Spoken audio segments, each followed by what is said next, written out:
Assalamualaikum warahmatullahi wabarakatuh. Dalam kehidupan sehari-hari, seringkali kita menemukan berbagai kutipan yang disebut sebagai hadis. Tapi pernahkah kita bertanya, benarkah itu berasal dari Nabi Muhammad SAW? Di era digital seperti sekarang, informasi menyebar begitu cepat, tapi sayangnya tidak semua yang mengatasnamakan agama adalah ajaran yang benar. Salah satunya adalah hadis palsu atau hadis maudhu yang bisa menyesatkan banyak orang tanpa disadari. Sebelum kita bahas lebih jauh, perkenalkan saya Afif Alwan Azizi dari Fakultas Usuluddin, program studi agama-agama.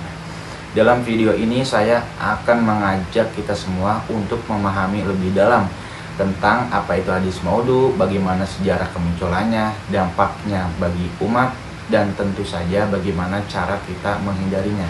Pernahkah kamu mendengar sebuah hadis tapi saat dicek kebenarannya ternyata palsu? Nah, di video ini kita akan bahas secara ringkas, padat, jelas tentang hadis maudhu, hadis yang dipalsukan dan disandarkan secara dusta kepada Rasulullah SAW. Hadis maudhu secara bahasa berarti yang ditaruh, dan secara istilah adalah hadis palsu, ucapan atau pernyataan yang bukan berasal dari Nabi Muhammad SAW, tapi dibuat-buat oleh manusia lalu dinisbatkan kepada beliau.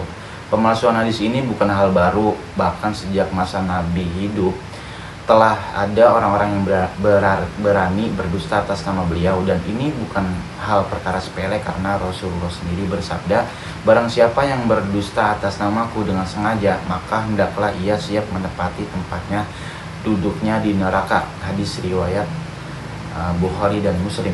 Sejarah mencatat hadis maudhu mulai menyebar luas saat terjadi konflik politik besar antara Ali bin Abi Thalib dan Muawiyah. Saat itu masing-masing kelompok mulai menciptakan hadis-hadis palsu untuk menguatkan posisi mereka.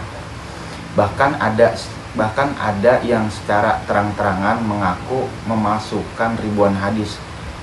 Contohnya Abdul Karim bin Abi Auja yang mengaku membuat 4.000 hadis palsu. Lalu apa sih dampaknya kalau hadis maudhu tersebar dan diamalkan?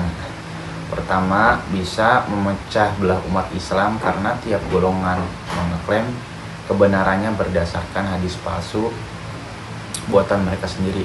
Kedua, mencemarkan nama Rasulullah SAW karena hadis palsu seringkali berisi hal yang bertentangan dengan logika dan akhlak Islam. Ketiga, bisa mengaburkan ajaran Islam yang murni hingga umat jadi ragu mana ajaran yang benar, dan akhirnya semangat keislamannya pun melemah.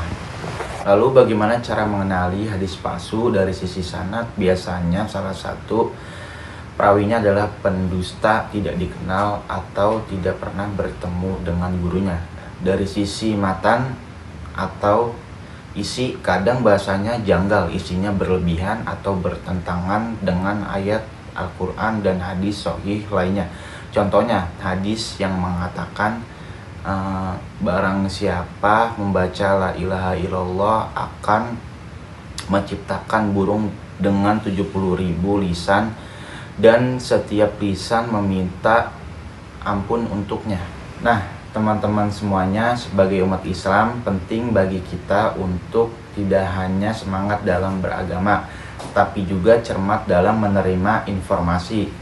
Jangan mudah percaya pada semua hadis yang disampaikan, apalagi jika tidak jelas sumbernya dan sanadnya. Mari kita terus belajar menuntut ilmu hadis dan mengenal mana yang benar-benar berasal dari Nabi Muhammad SAW dan mana yang tidak. Semoga kita semua dijauhkan dari ilmu yang menyesatkan dan senantiasa diberikan hidayah oleh Allah Subhanahu wa Ta'ala. Wassalamualaikum warahmatullahi wabarakatuh.